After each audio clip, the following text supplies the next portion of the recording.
Pasteur, ¿no? Y otro grupo, el doctor Gallo, y en realidad uno de ellos se robó la idea del otro, de descubrir el virus, el retrovirus, ¿no? Prevención, porque esto me permite para hacer conductas preventivas. La siguiente.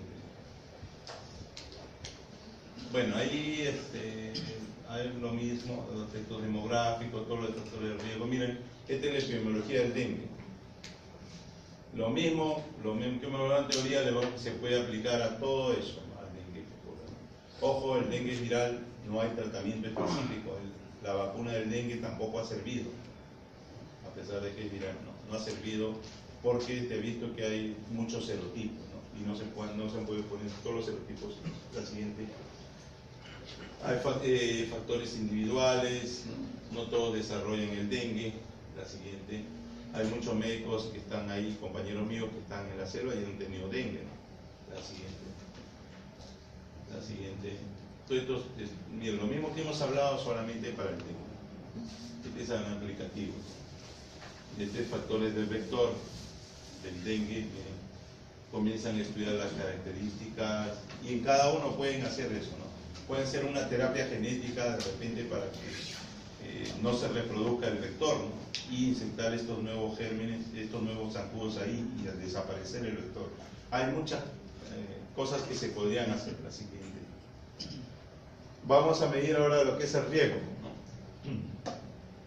Generalmente les mencionaba a todos en la tabla tetracórica, ¿recuerdan?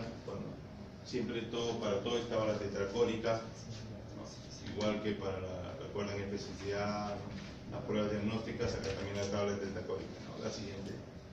Miren, acá el efecto está presente, el factor está presente, ausente, y si el efecto está presente. Si es caso, el control se pondrá caso acá, control acá. Si es ¿no? Recuerda, si es caso y control se pondrá caso acá y los controles acá, ¿no? La siguiente.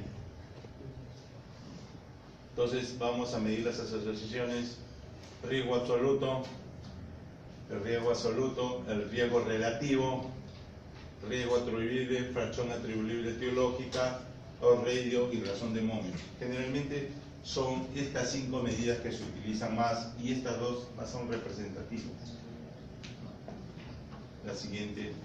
Doctor, sí. ¿El riesgo absoluto para qué casos se utiliza? Es parte para medir el riesgo.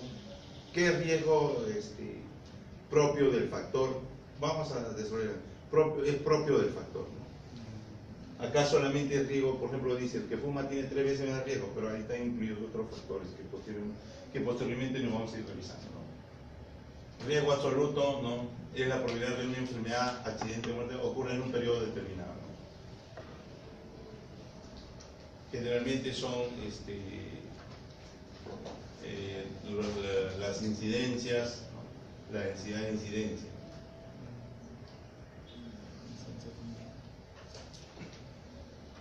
Riesgo relativo, incidencia de enfermos, incidencia de enfermos sobre incidencia de no enfermos.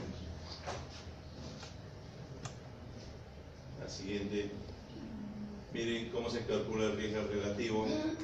Incidencia de expuestos versus incidencia de no expuestos, ¿no? Recuerden que los 2 grupos son sanos. Los 2 grupos son sanos, por ejemplo, y el factor en uno va a estar presente y en otro es ausente. Y después de 10 años o 5 años de estudio, en algunos van a desarrollar la enfermedad y otros no. Entonces de ahí se calcula. Incidencia entre los expuestos, los que desarrollaron el efecto sobre el total de los que tuvieron el factor, ¿no? Igualito, de los no expuestos también, ¿no? Los que tuvieron presente el efecto y no estuvo presente el factor, ¿no? Entonces tenemos riesgo relativo, ¿no? A 1, cuando es igual a 1 no hay asociación, mayor de 1 el factor de riesgo y menor de 1 el factor protector, ¿no? La siguiente. Acá hay algunos valores de factor de riesgo, no de mayor de 1, sino otros valores. Beneficio grande, sin efecto, entre 0.9 y 1.1. Recuerda que habíamos puesto igual a 1. Y acá vemos la graduación de los riesgos en significante, moderado y elevado. La siguiente. Este es un ejemplo ya con un caso: cáncer de pulmón, fuma y no fuma. Acá me salió el riesgo relativo 2.3. El fumador tiene el doble de riesgo de presentar cáncer de pulmón que el que no fuma. Esa es la interpretación. ¿No? Recuerdan que este es un estudio de cohortes, ¿no?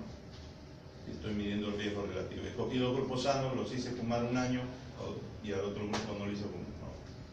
Ese es cómo es el esquema. La siguiente. El riesgo atribuible, ¿no? Miren, la incidencia de expuestos menos la incidencia de no expuestos. En el otro era la división, recuerdan, el riesgo relativo de la división. Entonces ahí divido, me sale 0.35. Eliminado el hábito de fumar, el riesgo de cáncer pulmonar de los expuestos se reducirá en 0.35 o 35%. Esa es la interpretación. Acá están dando por uno. La siguiente es útil para las políticas: fracción atribuible, incidencia de expuestos, incidencia no expuestos sobre incidencia de expuestos. Y acá me sale la fracción, en este caso 56 o 0.56 o 56%. Eliminado el hábito de fumar, el número de casos de cáncer pulmonar de los expuestos disminuirá en 56%. Si yo elimino ese factor, se va a disminuir en 56%. No quiere decir que va a desaparecer el cáncer pulmonar. Hay gente que nunca fuma y tiene cáncer pulmonar. A eso se refiere esos valores. Es una medida de impacto. ¿No? Riesgo atribuible poblacional es incidencia poblacional de incidencia de expuestos. ¿No? Eliminado el hábito de fumar, el riesgo de cáncer pulmonar por ejemplo se verá en 0.16. Ya estamos hablando de la población. La siguiente. Fracción poblacional atribuible, ya habíamos hablado sobre eso. No, otro ejemplo, la siguiente, o retroceder. Y tenemos el otro grupo de casos de control, que es los radios. ¿No? Tiene tantos nombres, miren, los radios, razón de momios también se denomina. Tiene varios sinónimos. ¿No? La siguiente. Miren, el de riesgo es similar al riesgo relativo cuando la prevalencia de enfermedades es baja. A veces le preguntan esto, ¿no? Que lo R se acerca al riesgo relativo cuando la prevalencia es baja. La siguiente, miren, hay estudios transversales y más representativos para casos que controles. La siguiente. Ya, ese producto cruzado, A por D sobre B por C, ¿no? Exposición sí, y acá tienen los casos, le he mencionado, y acá los controles. Es la única diferencia. Entonces, le sale igual el producto cruzado A por D sobre B por C. La siguiente, igual, ¿no? No hay asociación, factor de riesgo, factor protector. Similar en la interpretación que el riesgo relativo, la siguiente. Similar, ¿no? Este es un ejemplo de cáncer pulmonar y tabaquismo, y acá le salió 3.18 con este estudio, ¿no? La siguiente. Entonces, los fumadores tienen 3 veces mayor riesgo de presentar cáncer pulmonar que los no fumadores. Esa es la interpretación de lo que hemos hallado, ¿no? La siguiente. La siguiente. Bueno, de acá en adelante les había puesto algunos ejemplos. La siguiente. Para cuantificar la magnitud de la asociación, la siguiente. Cuando hacemos un estudio de casos y controles, es más complejo de lo que había mencionado. Les he puesto como para que algunas veces de repente deseen hacer. Hay modelos pareados y no pareados. La siguiente. Entonces miren cómo se hacen los casos y controles puestos sin exponer. La siguiente. ¿No? La proporción del producto cruzado, ¿no? Cuando es no pareado, pero cuando es pareado sigue otro ejemplo, ¿no? La siguiente. Diseño pareado, la siguiente. Miren, acá tenemos otro tipo de tabla, la siguiente, que no se menciona en la clase y que no lo ponen en el sílabus, pero le he puesto ahí para los que quieran, la siguiente, para los que quieran estudiar algo más, ¿no? La proporción de O radio es diferente. Miren, la interpretación también es similar al riesgo relativo, la siguiente. Si quieren hallar el intervalo de confianza del O radio, esta es la pequeña formulita, ¿no? Entre qué valores fluctúa el O radio que han hallado, ¿no? La siguiente, ¿no? Que no está en el sílabus. Acá un ejemplo, intervalo de confianza, cómo se calcula, la siguiente, con datos, y ahí está ¿no? Cómo se calcula, ¿no? Como un ejemplo, la siguiente, para los que quieran avanzar un poco más. cómo se interpreta, ¿no? Cómo se mueve el intervalo de confianza entre este valor y el punto central que yo estoy haciendo. La estimación puntual quiere decir el error radio, ¿no? Pero para los que quieran avanzar un poco más, la siguiente. Interpretación, cómo se interpreta, la siguiente. Otro ejemplo, la siguiente, ¿no? Igual intervalo de confianza, la siguiente. Interpretación, que se interpreta los resultados, la siguiente. Intervalo de confianza para el diseño pareado, es diferente, ¿no? Lo que hemos mostrado es el diseño no pareado y lo que está en el cielo no habla de pareado o no pareado. Pero para los que quieran entender, ahí está la formulita, la siguiente, pasemos rápido, este es el modelo no pareado, ya pareado que digo, resistencia, asociación, ¿no? La siguiente, ¿cómo se halla la asociación en una prueba de casos y controles mediante la prueba de chi cuadrado? La siguiente, y ahí está cómo se calcula la prueba de chi cuadrado para los que quieran avanzar, la siguiente. La fórmula de chi cuadrado, la siguiente, adelante, yo temprano, la siguiente. Algunas características de la prueba de chi cuadrado no es tan fácil, si quieren usarla bien, ahí está cómo hacerlo. La tabla de valores de chi cuadrado, la siguiente. Ahí les he puesto todo para los que quieran profundizar en el estudio, ¿no? La prueba de independencia, los diferentes tipos de prueba de chi cuadrado, la siguiente, con ejemplos, la siguiente avanza. Doctor, ¿el chi cuadrado depende del valor de alfa, de beta? No, es constante generalmente, 3.84 es más fijo es. La siguiente, ¿cómo se hace la prueba de Coti? La siguiente, para los que quieran, que estén interesados en desarrollar un verdadero trabajo, la siguiente, avanza, pero también en esta de casos y controles se hace el análisis estratificado. La siguiente, miren un ejemplo de análisis estratificado. Este es mi resultado OR, pero cuando lo separo en dos grupos, hombres y mujeres, los ORs cambian. Para hombres fue 2.34 y para otro fue 0.37. Quiere decir que ahí cuando mezclamos los grupos estamos metiendo OR falsos. Entonces por eso se hace el análisis estratificado. La siguiente, por sexo, por clase social, las estadísticas mantengan celdas, que se aplica también para el modelo corregido de chi cuadrado, la siguiente. Y la regresión logística que se hace ya para los modelos OR, ¿no? Se hace la probabilidad total individual, ¿no? La siguiente. Eso se hace con computadora. Ahí está el ejemplo, si quieren, algunos pasa, de cómo es una regresión logística. El cálculo se hace en una computadora. Pero cómo es el concepto de regresión logística, que hay varios factores a la vez. No es un solo factor, sino son factores múltiples. La siguiente, miren, estudian varios factores a la vez y le calcula un OR ponderado, ¿no? En relación a cómo influyen los otros factores. La siguiente, avanza Perú. Avanza. Ahí está un análisis real de cómo es un caso y control, no solamente como el OR, pues, ¿no? Eso no es tan cierto, ¿no?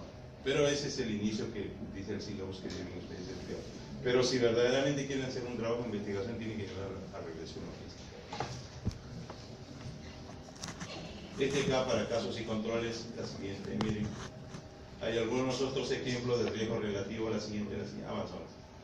Hay otros ejemplos de riesgo atribuible, la siguiente, y también su interpretación, ¿no? La siguiente, para que lo revisen, ¿no? Y algunos ejemplos. Los ejercicios, el doctor creo que les va a mandar el ¿Gabinete? El gabinete. Tienen un gabinete de esa. Bueno, ustedes son súper. Máximo Villarreal, mejor que la secretaria. ¿Qué se refiere a un estudio variado o un estudio no variado? Pareado, por ejemplo, buena pregunta. ¿Pareado o no pareado? Chicos, silencio. Ustedes quieren saber si el hábito de fumar produce cáncer pulmonar, ¿no? Ustedes saben que hay otros factores que aumentan el riesgo de cáncer. Uno de ellos es la edad. Para que la edad no interfiera en su estudio, ¿qué hace? ¿Qué tal si yo, ejemplo, escojo exposición a pacientes que tienen 20 años y les hago fumar? Y escojo a otro paciente de 80 años y lo dejo no fumar. Los comparo yo. ¿Quiénes van a presentar más riesgo de cáncer? Los que tienen 80 años. Van a tener cáncer pulmonar sin fumar, inclusive. En cambio, los jóvenes no van a ser de ninguno. Entonces, me está dando la edad también juega un rol importante. ¿Qué es modelo pareado? Pareado es decir, bueno, acá escojo un pata de 20 años como caso, acá escojo otro pata de 20 años como control. A los dos los voy a poner al mismo riesgo. Lo estoy pareando, ¿no? O sea, las mismas características iguales. 20% de varones en este grupo, 20% de varones en este grupo. Estoy pareando en las otras variables. ¿Para qué? Para que la única diferencia sea mi variable. Y mi variable sea pura, ¿no? O sea, mi variable sea la que verdaderamente produce la enfermedad. Las otras variables son igualitos. Los dos patas son igualitos en las otras características o factores de riesgo. La misma presión arterial, la misma talla, el mismo peso. ¿Para qué son? Claro. Eso se llama pareado. Ya. Listo. Ahí nos quedamos. Doctor, ¿no nos Sí. puede proporcionar algunos ejemplos de esta clase? Ahí están los ejemplos puestos. No, los otros ya están en el gabinete. Ese es una carga de por ejercicio.